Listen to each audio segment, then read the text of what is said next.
أعوذ بالله من الشيطان الرجيم ومن الأعراب من يؤمن بالله واليوم الآخر ويتخذ ما ينفق قربات عند الله وصلوات الرسول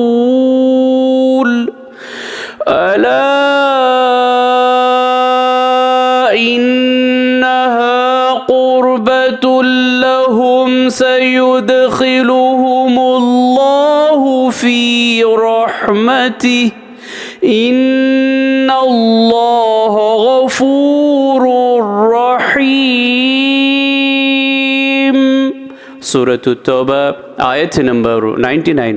और बाज़ देहाती ऐसे भी हैं जो अल्लाह पर और आखिरत के दिन पर ईमान रखते हैं और जो कुछ अल्लाह के रास्ते में ख़र्च करते हैं इसको अल्लाह का क़ुर्ब और रसूल की दुआओं का ज़रिया समझते हैं।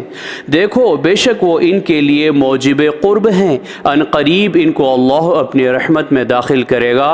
बेशक अल्लाह बख्शने वाला और मेहरबान है।